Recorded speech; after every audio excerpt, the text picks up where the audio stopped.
Hi ಸ್ನೇಹಿತರೆ, ಎಲ್ಲರಿಗೂ joint to learn YouTube ಚಾನಲ್ಗೆ ಸ್ವಾಗತ. ಇವತ್ತಿನ ಒಂದು ಕ್ಲಾಸ್ನಲ್ಲಿ ಜೆಫ್ ಬಿಜೋಸ್ ಬಾಹ್ಯಾಕಾಶ ಯಾತ್ರೆ ಈ ವಿಷಯದ ಕುರಿತು ಡಿಸ್ಕಷನ್ ಮಾಡೋಣ. ರೀಸೆಂಟಾಗಿ ಜೆಫ್ ಬಿಜೋಸ್ ಬಾಹ್ಯಾಕಾಶ ಯಾತ್ರೆಯನ್ನು ಕೈಗೊಂಡಿದ್ದಾರೆ. ಸೊ ಇದರ ಮೇಲೆ ಮುಂದಿನ PSI ಮತ್ತು PC ಪರೀಕ್ಷೆಯ ಕರೆಂಟ್ ಅಫೇರ್ಸ್ ಸೆಕ್ಷನ್ ಅಂಡರಲ್ಲಿ ಪ್ರಮುಖ ಪ್ರಶ್ನೆಗಳನ್ನು ಕೇಳುವಂಥ ಸಾಧ್ಯತೆ ಇರುತ್ತೆ. ಸೊ ಯಾವ ಪ್ರಶ್ನೆಗಳನ್ನು ಕೇಳ್ಬೋದು ಮತ್ತು ಹೇಗೆಲ್ಲ ಕೇಳ್ಬೋದು ಅಂತ ಹೇಳಿ ಇವತ್ತಿನ ಒಂದು ಸೆಷನ್ನಲ್ಲಿ ಡೀಟೇಲ್ ಆಗಿ ಡಿಸ್ಕಷನ್ ಮಾಡೋಣ. ಕ್ಲಾಸನ್ನು ಸ್ಕಿಪ್ ಮಾಡಬೇಡಿ, ಕೊನೆ ತನಕ ನೋಡಿ ಅಂತ ಹೇಳ್ತಾ ಕ್ಲಾಸನ್ನು ಸ್ಟಾರ್ಟ್ ಮಾಡೋಣ. ಪ್ರಥಮ ಪ್ರಶ್ನೆಯನ್ನು ನೋಡೋಣ. ಫಸ್ಟ್ ಕ್ವಶನ್ ಏನಿದೆ, ಜೆಫ್ ಬಿಜೋಸ್ ಇತ್ತೀಚೆಗೆ ಯಾವ ಕಾರಣಕ್ಕಾಗಿ ಸುದ್ದಿಯಲ್ಲಿದ್ದಾರೆ ಅಂತ ಪ್ರಶ್ನೆ ಕೇಳಿದ್ದಾರೆ. ಸೊ ಕರೆಂಟ್ ಅಫೇರ್ಸಲ್ಲಿ ಪರ್ಸನ್ಸ್ ಇನ್ ನ್ಯೂಸ್ ಕೆಟಗರಿಯಲ್ಲಿ ಇಂಪಾರ್ಟೆಂಟ್ ಕ್ವಶನ್ಸ್ಗಳು ಅರೈಸ್ ಆಗುವ ಸಾಧ್ಯತೆ ಇರುತ್ತೆ. ಪ್ರಶ್ನೆಯನ್ನು ನೆನ್ಪಿಟ್ಕೊಳ್ಳಿ. ಸರಿಯಾದ ಉತ್ತರ ಏನು ಅಂತಂದರೆ ಬಾಹ್ಯಾಕಾಶ ಪ್ರಯಾಣವನ್ನು ಕೈಗೊಂಡಿದ್ದಾರೆ. ರೀಸೆಂಟಾಗಿ ಜೆಫ್ ಬಿಜೋಸ್ ಬಾಹ್ಯಾಕಾಶ ಪ್ರಯಾಣವನ್ನು ಕೈಗೊಂಡಿದ್ದಾರೆ. ಸೊ ಒಂದು ಸ್ಪೇಸ್ಗೆ ಹೋಗ್ತಾ ಇದ್ದಾರೆ, ಅಂತರಿಕ್ಷಕ್ಕೆ ಹೋಗ್ತಾ ಇದ್ದಾರೆ.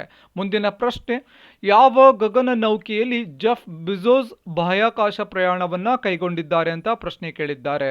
ಸರಿಯಾದ ಉತ್ತರ ಏನು ಅಂತಂದರೆ ಬ್ಲೂ ಹಾರಿಝನ್ ಸ್ಪೇಸ್ ಕ್ರಾಫ್ಟಲ್ಲಿ ಜೆಫ್ ಬಿಜೋಸ್ ಮತ್ತು ಸಹ ಪ್ರಯಾಣಿಕರು ಬಾಹ್ಯಾಕಾಶ ಯಾತ್ರೆಯನ್ನು ಕೈಗೊಂಡಿದ್ದಾರೆ, ಬಾಹ್ಯಾಕಾಶಕ್ಕೆ ಹೋಗ್ತಾ ಇದ್ದಾರೆ. ಒಂದು ಸ್ಪೇಸ್ ಟೂರಿಸಂ ಡೆವಲಪ್ಮೆಂಟ್ ಆಗ್ತಾ ಇದೆ ಅಂತ ಇದ್ರ ಮುಖಾಂತರ ತಿಳ್ಕೋಬಹುದು. ಮುಂದಿನ ಪ್ರಶ್ನೆ, ಅಂತರಿಕ್ಷಕ್ಕೆ ಪ್ರಯಾಣಿಸಿದ ಮೊದಲ ಬಿಲಿಯನೇರ್ ಯಾರು? ಬಿಲಿಯನೇರ್ ಅಂದರೆ ಶ್ರೀಮಂತ ವ್ಯಕ್ತಿ ಯಾರು, ಮೊದಲ ಬಿಲಿಯನೇರ್ ವ್ಯಕ್ತಿ ಯಾರು ಅಂತ ಕೇಳಿದ್ದಾರೆ. ಸರಿಯಾದ ಉತ್ತರ Richard Branson. So Richard Branson ಬಾಹ್ಯಾಕಾಶಕ್ಕೆ ಅಥವಾ ಅಂತರಿಕ್ಷಕ್ಕೆ ಪ್ರಯಾಣಿಸಿದ ಮೊದಲ ಬಿಲಿಯನೇರ್ ಆಗಿರ್ತಾರೆ. ಸೊ ಎರಡನೇ ಬಿಲಿಯನೇರ್ ಯಾರಾಗ್ತಾರೆ ಅಂತಂದರೆ ಜೆಫ್ ಬಿಜೋಸ್ ಆಗ್ತಾರೆ. ಫಸ್ಟು ರಿಚರ್ಡ್ ಬ್ರಾನ್ಸನ್ ಮೊದಲ ಬಿಲಿಯನೇರ್ ವ್ಯಕ್ತಿ ಆಗಿರ್ತಾರೆ, ಬಾಹ್ಯಾಕಾಶಕ್ಕೆ ಪ್ರಯಾಣಿಸಿದ ವ್ಯಕ್ತಿ. ಎರಡನೇದಾಗಿ ಜೆಫ್ ಬಿಜೋಸ್ ಆಗ್ತಾರೆ. ರಿಚರ್ಡ್ ಬ್ರಾನ್ಸನ್ ಇತ್ತೀಚೆಗೆ ವರ್ಜಿನ್ ಗ್ಯಾಲಕ್ಟಿಕ್ ಸ್ಪೇಸ್ ಕ್ರಾಫ್ಟಲ್ಲಿ ಒಂದು ಬಾಹ್ಯಾಕಾಶಕ್ಕೆ ಹೋಗಿದ್ದಾರೆ. ಈ ಒಂದು ಸ್ಪೇಸ್ ಕ್ರಾಫ್ಟಲ್ಲಿ ಇವನ್ ಭಾರತೀಯ ಮೂಲದ ಮಹಿಳೆ ಕೂಡ ಹೋಗಿರ್ತಾರೆ, ಭಾರತೀಯ ಮೂಲದ ಮಹಿಳೆ ಶಿರೀಷಾ ಬಂಡ್ಲಾ.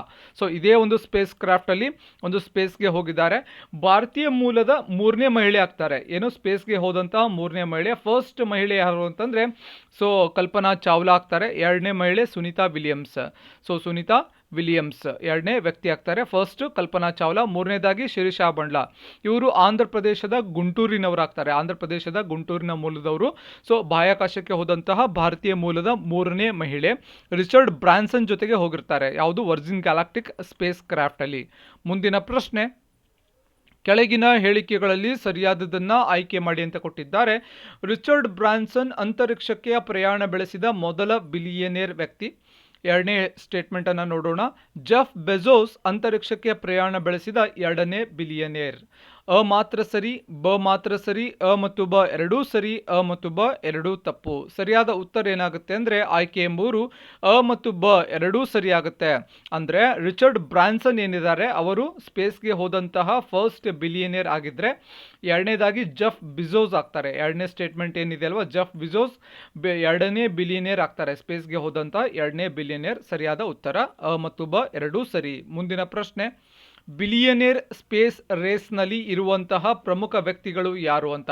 ಸೊ ಇಲ್ಲಿ ಏನಾಗ್ತಾ ಇದೆ, ಬೇರೆ ಬೇರೆ ಶ್ರೀಮಂತ ವ್ಯಕ್ತಿಗಳೇನಿದ್ದಾರೆ ಜಗತ್ತಿನಲ್ಲಿ, ಜೆಫ್ ಬಿಜೋಸ್ ಆಗಿರ್ಬೋದು, ಎಲಾನ್ ಮಸ್ಕ್ ಆಗಿರ್ಬೋದು, ರಿಚರ್ಡ್ ಬ್ರಾನ್ಸನ್ ಆಗಿರ್ಬೋದು. ಸೊ ಇವಾಗ ಏನು ಮಾಡ್ತಾ ಇದ್ದಾರೆ, ಸ್ಪೇಸ್ ಇಂಡಸ್ಟ್ರಿ ಕಡೆ ಗಮನ ಕೊಡ್ತಾ ಇದ್ದಾರೆ, ಸ್ಪೇಸ್ ಇಂಡಸ್ಟ್ರಿಯಲ್ಲಿ ಕಾಂಪೀಟ್ ಮಾಡ್ತಾ ಇದ್ದಾರೆ, ಪರಸ್ಪರ ಕಾಂಪೀಟ್ ಮಾಡ್ತಾ ಇದ್ದಾರೆ. ಸೊ ಯಾರಿದ್ದಾರೆ ಈ ಒಂದು ರೇಸ್ನಲ್ಲಿ ಅಂತಂದರೆ ಪ್ರಮುಖವಾಗಿ ಮೂರು ವ್ಯಕ್ತಿಗಳಿದ್ದಾರೆ. ಫಸ್ಟ್ ಆಗಿ ಜೆಫ್ ಬಿಜೋಸ್ ಇದ್ದಾರೆ, ಅದೇ ರೀತಿ ಎರಡನೇದಾಗಿ ಎಲಾನ್ ಮಸ್ಕ್, ಮೂರನೇದಾಗಿ ರಿಚರ್ಡ್ ಬ್ರಾನ್ಸನ್. ಜೆಫ್ ಬಿಜೋಸ್ ಬ್ಲೂ ಹಾರಿಝನ್ನ ಒಂದು ಫೌಂಡರ್ ಆಗಿದ್ದರೆ, ಎಲಾನ್ ಮಸ್ಕ್ ಸ್ಪೇಸ್ ಎಕ್ಸ್ನ ಫೌಂಡರ್ ಆಗಿರ್ತಾರೆ, ರಿಚರ್ಡ್ ಬ್ರಾನ್ಸನ್ ವರ್ಜಿನ್ ಗ್ಯಾಲಕ್ಟಿಕ್ ಅದರ ಒಂದು ವರ್ಜಿನ್ನ ಒಂದು ಫೌಂಡರ್ ಆಗಿರ್ತಾರೆ. ಸೊ ಇವರು ಮೂರೂ ಜನ ಒಂದು ಸ್ಪೇಸ್ ಇಂಡಸ್ಟ್ರಿಯಲ್ಲಿ ಕಾಂಪೀಟ್ ಮಾಡ್ತಾ ಇದ್ದಾರೆ ಪ್ರೆಸೆಂಟ್ ಆಗಿ. ಇದರಿಂದ ಏನಾಗುತ್ತೆ, ಸ್ಪೇಸ್ ಟೂರಿಸಂ ಕೂಡ ಡೆವಲಪ್ಮೆಂಟ್ ಆಗಬಹುದು. ಇನ್ ಫ್ಯೂಚರ್ ಸ್ಪೇಸ್ ಟೂರಿಸಂ ಕೂಡ ಡೆವಲಪ್ಮೆಂಟ್ ಆಗ್ತಾ ಇದೆ. ಸೊ ಒಂದು ಐನೋಸ್ಪಿಯರ್ಗೆ ಹೋಗ್ತಾರೆ ಎಲ್ಲರೂ, ಸ್ಪೇಸ್ ಟೂರಿಸಮಲ್ಲಿ ಅಪ್ ಟು ಐನೋಸ್ಪಿಯರ್ವರೆಗೂ ಹೋಗ್ಬೋದು. ನಿಮಗೆ ಜಿಯೋಗ್ರಫಿ ಓದುವಾಗ ಗೊತ್ತಿರುತ್ತೆ, troposphere, stratosphere, mesosphere, ionosphere, exosphere ಅಂತ ಬರುತ್ತೆ. ಸೊ ಜಿಯೋಗ್ರಫಿ ಸ್ಟಡಿ ಮಾಡುವಾಗ ಇವೆಲ್ಲವೂ ಕೂಡ ತಿಳ್ಕೊಬೇಕಾಗುತ್ತೆ. ಮುಂದಿನ ಪ್ರಶ್ನೆ, ಅಮೆಜಾನ್ ಕಂಪನಿಯ ಸ್ಥಾಪಕ ಯಾರು ಅಂತ. ಅದು ಅಮೆಜಾನ್ ಇ ಕಾಮರ್ಸ್ ಕಂಪನಿ ಇದೆ ಅಲ್ವಾ, ನೀವೆಲ್ಲರೂ ಕೂಡ ಶಾಪಿಂಗ್ ಮಾಡ್ತಾ ಇರ್ತೀರಾ, online shopping, Flipkart, Amazon, Walmart ಇವೆಲ್ಲ ಕೇಳಿರ್ತೀರಾ. ಅದೇ ರೀತಿ ಮಿಂತ್ರಾ. ಸೊ ಅದೇ ರೀತಿ ಇದೊಂದು ಇ ಕಾಮರ್ಸ್ ಕಂಪನಿ ಆಗಿರುತ್ತೆ, ಯಾವುದು ಅಮೆಜಾನ್. ಸೊ ಈ ಒಂದು ಅಮೆಜಾನ್ ಕಂಪನಿ ಇದೇ ರೀತಿ ಆರ್ಟಿಫಿಷಿಯಲ್ ಇಂಟೆಲಿಜೆನ್ಸ್ ಕೂಡ ಇದೆ ಇದರಲ್ಲಿ, ಇವನ್ ಕ್ಲೌಡ್ ಕಂಪ್ಯೂಟಿಂಗ್ ಕೂಡ ಮಾಡ್ತಾ ಇದ್ದಾರೆ. ಸೊ ಈ ಒಂದು ಅಮೆಜಾನ್ ಕಂಪನಿಯ ಫೌಂಡರ್ ಯಾರು ಅಂತ ಕೇಳಿದ್ದಾರೆ. ಸರಿಯಾದ ಉತ್ತರ ಜೆಫ್ ಬೆಜೋಸ್. ಜೆಫ್ ಬೆಜೋಸ್ 1994 1994ರಲ್ಲಿ ಈ ಒಂದು ಕಂಪ್ನಿನ ಸ್ಟಾರ್ಟ್ ಮಾಡ್ತಾರೆ. ಎಲ್ಲಿ ಸ್ಟಾರ್ಟ್ ಮಾಡ್ತಾರೆ? ಅವರ ಮನೆಯ ಒಂದು ಗ್ಯಾರೇಜಲ್ಲಿ, ಅವರ ಮನೆ ಹಿಂದಿರುವಂಥ ಒಂದು ಗ್ಯಾರೇಜ್ನಲ್ಲಿ ಈ ಕಂಪನಿಯನ್ನು ಸ್ಟಾರ್ಟ್ ಮಾಡ್ತಾರೆ. ಇನಿಷಿಯಲಿ ಈ ಕಂಪ್ನಿ ಏನು ಮಾಡುತ್ತೆ, ಆನ್ಲೈನ್ ಬುಕ್ ಸೆಲ್ಲಿಂಗನ್ನು ಮಾಡುತ್ತೆ. ಒಂದು ಬುಕ್ಸ್ಗಳನ್ನು ಸೆಲ್ ಮಾಡೋದು, ಆನ್ಲೈನ್ ಮುಖಾಂತರ ಸೆಲ್ ಮಾಡ್ತಾ ಇರುತ್ತೆ 1994ರಲ್ಲಿ. ಮುಂದೆ ಏನು ಮಾಡುತ್ತೆ, ಎಲೆಕ್ಟ್ರಾನಿಕ್ ಗೂಡ್ಸ್ಗಳನ್ನು, ಎಲೆಕ್ಟ್ರಾನಿಕ್ ಗ್ಯಾಜೆಟ್ಸ್ಗಳನ್ನು ಸೇಲ್ ಮಾಡೋಕ್ಕೆ ಸ್ಟಾರ್ಟ್ ಮಾಡುತ್ತೆ. ಸೊ ಪ್ರೆಸೆಂಟ್ ಏನಿದೆ, ಪ್ರೆಸೆಂಟ್ ಎಲ್ಲವನ್ನ ಕೂಡ ಸೇಲ್ ಮಾಡುತ್ತೆ. ಒಂದು ಸಣ್ಣ ಸೂಜಿಯಿಂದ ಹಿಡ್ಕೊಂಡ್ಬಿಟ್ಟು ತುಂಬ ಒಂದು ದೊಡ್ಡ ಪ್ರಾಡಕ್ಟ್ಗಳನ್ನು ಕೂಡ ಸೇಲ್ ಮಾಡುತ್ತೆ. ಸೊ ಅಮೆಜಾನ್ ಕಂಪ್ನಿ ಒಂದು ಇ ಕಾಮರ್ಸ್ ಕಂಪ್ನಿ ಆಗಿರುತ್ತೆ. ಜೆಫ್ ಬೆಜೋಸ್ 1994ರಲ್ಲಿ ಸ್ಟಾರ್ಟ್ ಮಾಡ್ತಾರೆ. ಮುಂದಿನ ಪ್ರಶ್ನೆ, ಅಮೆರಿಕದಲ್ಲಿರುವಂತಹ ಅತಿ ದೊಡ್ಡ ಕಂಪನಿಗಳು ಯಾವುವು ಅಂತ. ಸೊ ಅಮೆಜಾನ್ ಕಂಪನಿ ಏನಿದೆ ಅಲ್ವಾ, ಇದು ಕೂಡ ಅಮೆರಿಕದ ಒನ್ ಆಫ್ ದ ಟಾಪ್ 5 ಕಂಪ್ನಿಯಲ್ಲಿ ಒಂದಾಗಿರುತ್ತೆ. ಅಮೆರಿಕದ 5 ಪ್ರಮುಖ ಟಾಪ್ 5 ಕಂಪ್ನಿಗಳು ಯಾವ್ದು ಅಂತಂದರೆ ಗೂಗಲ್, ಮೈಕ್ರೋಸಾಫ್ಟ್, ಆ್ಯಪಲ್, ಫೇಸ್ಬುಕ್ ಮತ್ತು ಅಮೆಜಾನ್. ಇವು ಟಾಪ್ 5 ಕಂಪ್ನಿ ಆಗಿರುತ್ತೆ, ಅಮೆರಿಕಾದ ಒಂದು ಟಾಪ್ 5 ಕಂಪ್ನಿಗಳು. ಗೂಗಲ್ನ CEO ನಿಮ್ಗೆಲ್ಲರಿಗೂ ಗೊತ್ತಿರುತ್ತೆ, ಸುಂದರ್ ಪಿಚೈ. ಸೊ ಮೈಕ್ರೋಸಾಫ್ಟ್ನ ಪ್ರಸ್ತುತ ಅಧ್ಯಕ್ಷರು ಕೂಡ ಆದರು, ಸತ್ಯ ನಡೆಲಾ. ಮುಂಚೆ CEO ಇದ್ದರು, ಪ್ರಸ್ತುತ ಪ್ರೆಸಿಡೆಂಟ್ ಕೂಡ ಆಗಿದ್ದಾರೆ, ಚೇರ್ಮನ್ ಅಥವಾ ಅಧ್ಯಕ್ಷರು ಕೂಡ ಆಗಿದ್ದಾರೆ. ಸೊ ಮೈಕ್ರೋಸಾಫ್ಟ್ ಕಂಪ್ನಿ ಬಗ್ಗೆ ನಿಮ್ಗೆಲ್ಲರೂ ತಿಳ್ಕೊಬೇಕಾಗುತ್ತೆ. ಆಮೇಲೆ ಆ್ಯಪಲ್ ಕಂಪ್ನಿ, ಆ್ಯಪಲ್ ಒಂದು ಐಫೋನ್ ಐಪ್ಯಾಡ್ಗಳನ್ನು ಪ್ರೊಡಕ್ಷನ್ ಮಾಡುತ್ತೆ. ಫೇಸ್ಬುಕ್, ಮಾರ್ಕ್ ಜುಕರ್ಬರ್ಗ್ ಇದರ ಫೌಂಡರ್ ಆಗಿರ್ತಾರೆ. ಸೊ ಅಮೆಜಾನ್ ಜೆಫ್ ಬೆಜೋಸ್ ಇದರ ಫೌಂಡರ್ ಆಗಿರ್ತಾರೆ.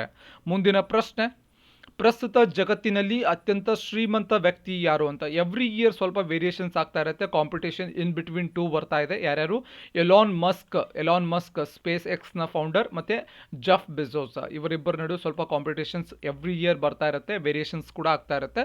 ಅಟ್ ಪ್ರೆಸೆಂಟ್ ಯಾರಿದ್ದಾರೆ ಅಂತಂದರೆ ಪ್ರಸ್ತುತ ಜೆಫ್ ಬೆಜೋಸ್ ಇದ್ದಾರೆ. ಜೆಫ್ ಬೆಜೋಸ್ ಜಗತ್ತಿನ ಅತ್ಯಂತ ಶ್ರೀಮಂತ ವ್ಯಕ್ತಿ, world's richest man Jeff Bezos ಆಗಿರ್ತಾರೆ. ಸೊ ಇಷ್ಟು ಇವತ್ತಿನ ಕ್ಲಾಸ್ ಡಿಸ್ಕಷನ್ ಪ್ಲಸ್ ಇನ್ಫಾರ್ಮೇಷನ್ ಆಗಿರುತ್ತೆ. ಕ್ಲಾಸ್ ಇಷ್ಟ ಆದರೆ ಒಂದು ಲೈಕ್ ಮಾಡಿ, ನಿಮ್ಮ ಫ್ರೆಂಡ್ಸ್ಗೆ ಶೇರ್ ಮಾಡಿ. ಹಾಗೆ ನೀವಿನ್ನೂ ನಮ್ಮ ಚಾನಲ್ಗೆ ಸಬ್ಸ್ಕ್ರೈಬ್ ಆಗಿರಲಿಲ್ಲ ಅಂದರೆ ಕೆಳಗಡೆ ರೆಡ್ ಕಲರ್ ಸಬ್ಸ್ಕ್ರೈಬ್ ಬಟನ್ ಕಾಣ್ತಾ ಇದೆ ಅಲ್ವಾ, ಅದ್ರ ಮೇಲೆ ಕ್ಲಿಕ್ ಮಾಡಿ. ಅದ್ರ ಮುಂದ್ಗಡೆ ಗಂಟೆಯ ಚಿತ್ರ ಇದೆ, ಬೆಲ್ ಐಕಾನ್ ಇದೆ, ಅದ್ರ ಮೇಲೆ ಕ್ಲಿಕ್ ಮಾಡಿ. ಆಮೇಲೆ ಆಲ್ ನೋಟಿಫಿಕೇಶನ್ ಅಂತ ಬರುತ್ತೆ, ಅದ್ರ ಮೇಲೆ ಕ್ಲಿಕ್ ಮಾಡಿ. ಯಾಕೆ ಹೀಗೆ ಮಾಡಬೇಕು ಅಂದರೆ, ಹೀಗೆ ಮಾಡಿದ್ರೆ ಮಾತ್ರ ನಾವು ಪ್ರತಿದಿನ ಅಪ್ಲೋಡ್ ಮಾಡುವಂತಹ ವಿಡಿಯೋಸ್ಗಳು ನಿಮ್ಮ ಮೊಬೈಲ್ಗೆ ಬರುತ್ತೆ, ಗೊತ್ತಾಗುತ್ತೆ ವಿಡಿಯೋ ಅಪ್ಲೋಡ್ ಮಾಡಿದ ತಕ್ಷಣ ಅಪ್ಲೋಡ್ ಮಾಡಿದ್ದಾರೆ ನೋಡಬೇಕು ಅಂತ ಹೇಳಿ. ಹಾಗೆ ಜಾಯಿನ್ ಟು ಲರ್ನ್ ಯೂಟ್ಯೂಬ್ನಲ್ಲಿ ಸಿವಿಲ್ PSI PC ಮತ್ತು SDAಗೆ ಟೆಸ್ಟ್ ಸಿರೀಸ್ ನಡೀತಾ ಇದೆ. 52 ಟೆಸ್ಟ್ಗಳನ್ನು ಅಪ್ಲೋಡ್ ಮಾಡಿದ್ದೇವೆ. ಟೆಸ್ಟ್ಗಳು ತುಂಬ ಇಂಪಾರ್ಟೆಂಟ್ ಆಗಿರುತ್ತೆ. ಯಾಕೆ ಅಂತಂದರೆ ವೆಬ್ಸೈಟ್ ಕ್ವಶನ್ಸ್ಗಳನ್ನು, ಓಲ್ಡ್ ಕ್ವಶನ್ ಪೇಪರ್ ಕ್ವಶನ್ಸ್ಗಳನ್ನು, KPSC ಆಗಿರ್ಬೋದು, KSP ಆಗಿರ್ಬೋದು, PSI ಕ್ವಶನ್ ಪೇಪರ್ಸ್ ಆಗಿರ್ಬೋದು, ಎಲ್ಲವನ್ನ ಕೂಡ ಡೀಟೇಲ್ ಆಗಿ ಡಿಸ್ಕಷನ್ ಮಾಡಿದ್ದೇವೆ ವಿತ್ ಎಕ್ಸ್ಪ್ಲನೇಷನ್. ಹಾಗೆ ಇವನ್ ಜಾಯಿನ್ ಟು ಲರ್ನ್ ಯೂಟ್ಯೂಬಿಂದ 850 ರೂಪೀಸ್ಗೆ PSI ಕೋರ್ಸನ್ನು, 450 ರೂಪೀಸ್ಗೆ PC ಕೋರ್ಸನ್ನು, 650 ರೂಪೀಸ್ಗೆ SDA ಕೋರ್ಸನ್ನು ಲಾಂಚ್ ಮಾಡಿರ್ತೇವೆ. ಕೋರ್ಸ್ ಡೀಟೇಲ್ಸ್ ಏನು ಅಂದರೆ ವೈಯಕ್ತಿಕ ಮಾರ್ಗದರ್ಶನ, individual guidance, PDF notes, history, geography, constitution, science, current affairs both ಮೀಡಿಯಮಲ್ಲಿ ಅವೈಲೇಬಲ್ ಇರುತ್ತೆ. ಹಾಗೆ ಪರೀಕ್ಷೆಗಳ ಒಂದು PDF ಅವೈಲೇಬಲ್ ಇರುತ್ತೆ, essay ಅವೈಲೇಬಲ್ ಇರುತ್ತೆ, ಟ್ರಾನ್ಸ್ಲೇಷನ್ ಕೂಡ ಅವೈಲೇಬಲ್ ಇರುತ್ತೆ. ಹೆಚ್ಚಿನ ಮಾಹಿತಿಗಾಗಿ ಈ ಒಂದು ನಂಬರ್ಗೆ ಕಾಂಟ್ಯಾಕ್ಟ್ ಮಾಡಬಹುದು. ರಿಜಿಸ್ಟರ್ ಆಗುವ ವಿಧಾನ ಏನು ಅಂದರೆ 850 or 450 or 650 PhonePe or Google Pay ಮಾಡಿ. ಸ್ಕ್ರೀನ್ಶಾಟನ್ನು ನಿಮ್ಮ ಹೆಸರನ್ನು civil PSI 2021 or PC 2021 or SDA 2021 ಅಂತೇಳಿ ಒಂದು ವಾಟ್ಸಪ್ ಮೆಸೇಜ್ ಮಾಡುವುದರ ಮುಖಾಂತರ ಜಾಯ್ನ್ ಆಗ್ಬೋದು. ಇವನ್ ಕಾಲ್ ಕೂಡ ಮಾಡಿ ಎನ್ಕ್ವೈರಿ ಕೂಡ ಮಾಡ್ಬೋದು. ಹಾಗೆ ಕೆಳಗಡೆ ಡಿಸ್ಕ್ರಿಪ್ಷನಲ್ಲಿ ಜಾಯಿನ್ ಟು ಲರ್ನ್ ಟೆಲಿಗ್ರಾಮ್ ಲಿಂಕನ್ನು ಕೊಟ್ಟಿರ್ತೀನಿ, ಅಲ್ಲೂ ಕೂಡ ಜಾಯ್ನ್ ಆಗಿ ಫಾಲೋ ಮಾಡಿ ಅಂತ ಹೇಳ್ತಾ ಮತ್ತೆ ಮುಂದಿನ ಸೆಷನ್ನಲ್ಲಿ ಮತ್ತೊಂದು ವಿಷಯದ ಕುರಿತು ಮಾತನಾಡೋಣ. ಧನ್ಯವಾದಗಳು.